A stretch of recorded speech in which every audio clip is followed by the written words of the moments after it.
business. They've done a tremendous job. I think they put a lot of time into it. Steve could speak a little bit on the time he spent going through it. Matter of fact, Steve developed his own spreadsheet that he done all of his scoring on, which was kind of impressive. Anyhow, we met this past week. They shared ideas. I think everybody had them already scored pretty well before they done. I don't know if there was any changes made. They took them back with them Tuesday evening. They delivered them back up here to City Hall Wednesday. Last Wednesday. I don't know. Jeff and I met with them. We compiled them all Thursday morning, and everything's ready to go to NDOT. And I assume you want to know the results. I guess. I don't have copies of them. As a matter of fact, I just compiled everything.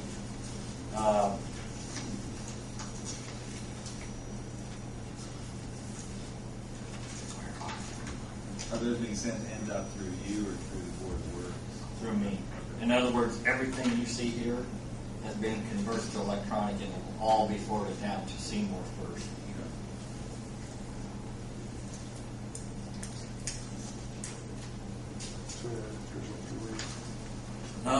Their findings. First was R.W. Armstrong and Associates Incorporated. Second was HNTB Indiana Incorporated. Third was the Snyder Corporation. You want to go through all of them? Fourth was Strand Associates. Fifth was USI Consultants. Sixth was Level 5 Engineering LLC. Seventh was Butler, Fairman, and Seifert.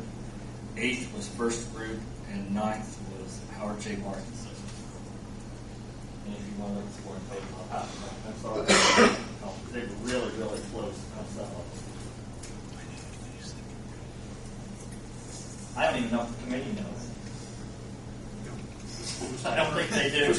Because Jeff picked them up Wednesday, and by the time I got to meet with Jeff Thursday morning, he already had them all compiled. Pretty well compiled. What happens now in NDOT? NDOT will go through this entire packet and review it. As a matter of fact, the last piece of correspondence I need that I just got this afternoon. And they will review all the scoring sheets. They will review all the tabulation sheets. They will look to make sure that everything on the checklist is included. In other words, copies of the RFP, emails for DBE goals, etc., past performance data, affirmative action certifications. They will review that all at Seymour. As soon as they're done, it will go up to Indianapolis to NDOT. They will review it, and once it goes back to their selection review, it will go back to us right away. Is it still up to us to award that, or it will already have been done by NDOT? NDOT will award it off of that scoring sheet. Okay.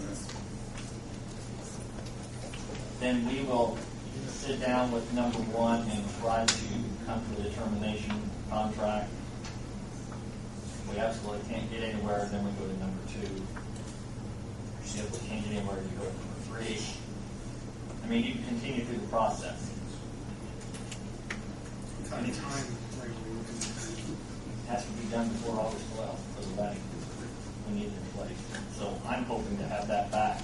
In other words, that will be emailed to NDOT yet tonight. It will be John Russell's email in the morning when he gets to work. And he usually goes through it pretty quickly. What's the time frame after those? We're done. In other words, once we get under contract, we're done. What's the projection of The project, November, I don't remember the date, but they had it in November of 2010 for the completion of the project, according to the bid document. And I don't know the date. Did you have a total number of points you awarded, or? There was categories and then they were weighed. They had a sheet and you gave them a grade. Here. There are 40 of these forms. Oh, I see. And this will happen from Steve. In other words, Steve scored every one of them throughout there. And then what we done, we imported every member's score sheet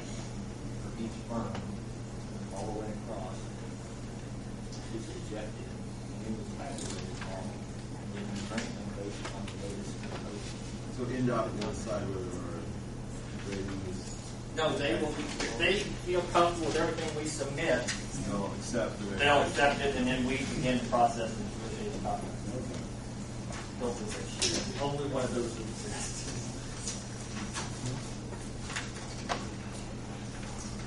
And like I said, I think they all put a world of time into it. I mean, I was supposed to oversee them, but they pretty much done all their own work. I didn't have to do much of anything.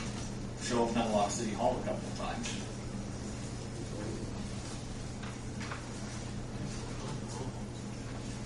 But so we're close.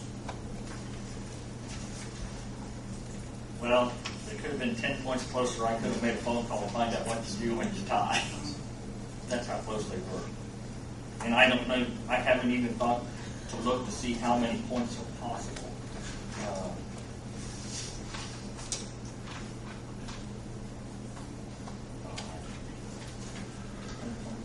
I guess there's 125 times 5, 625 points possible, and we have a separation of 10 points.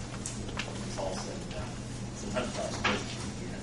So the way this works now, you sit down and negotiate with the highest score, and if you don't come to a decision or agreement with them, you scratch them and go to the second highest, and so forth. But you have to go back and ask for approval to do that.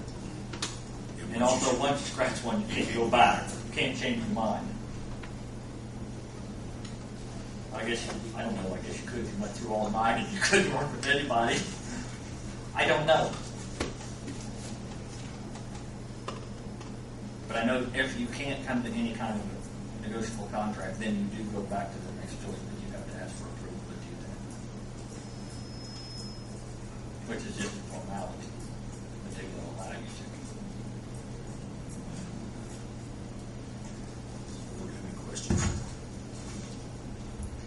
I thank the committee for Yeah, they did, like I said, I think they all put a lot of time into it. I think they got frustrated a lot, but they made phone calls, but couldn't track people down. Sometimes they got a call back, sometimes they had to call again. Or I got a call back the day after we completed this. Oh, did you actually get one back afterwards? But I got the impression everybody went through and made the follow through and done the checking. I mean, it wasn't just something that they sat down and haphazardly completed. I don't believe anybody on the community done that. I think they all put a real effort for the and think it should be done the best they could. Thank you, Mark. You're welcome. Next be open discussion, public. Does anyone have anything to say? Chief? Just have a question on the bids for the police station grounding. Before you might consider hiring a consultant, would it be possible to have the three firms send a representative in after you you've got the bid on each of the three firms? Maybe they could each see what the other one bid, come in and say, my bid is better because, and perhaps you could make the decision based on that rather than hiring a consulting firm? I believe all three of them have all. Now, I've talked to Brian about this a couple of times. Brian has already had a representative from all three firms in, and he spoke to all three of them, and they've all said why they thought that. Were they But I before? don't think you want the other two. Well, no, what I'm asking, Mark, were they before this board? Because if this board didn't hear that, that might help them make the decision. But it's still difficult because, we're not electricians. We don't know what it really would take and what overspending is or what underspending would be. I'd rather overspend a little bit than would underspend and take the chance of losing communications within the police department. See, Gary, you'd always have the option to go ahead and hire the consultant if you didn't feel it was clear cut after that. But those people do know their business, and if they know that they're competing to get this bid, you're going to get a lot of free information. I mean, I'm in sales. I would do that. But I think all three of them are going to say theirs is the optimum. And they're going to give you technical reasons. And then you got the Duke recommendation, right? Duke's recommendation was you get what you pay for, so spend the most money and get the best. That was kind of the Duke recommendation. And that's not always. No, that's not always true. And these are electricians here locally, and I think Duke is not going to offend people that they work with on a regular basis. Well, we're just getting prices on what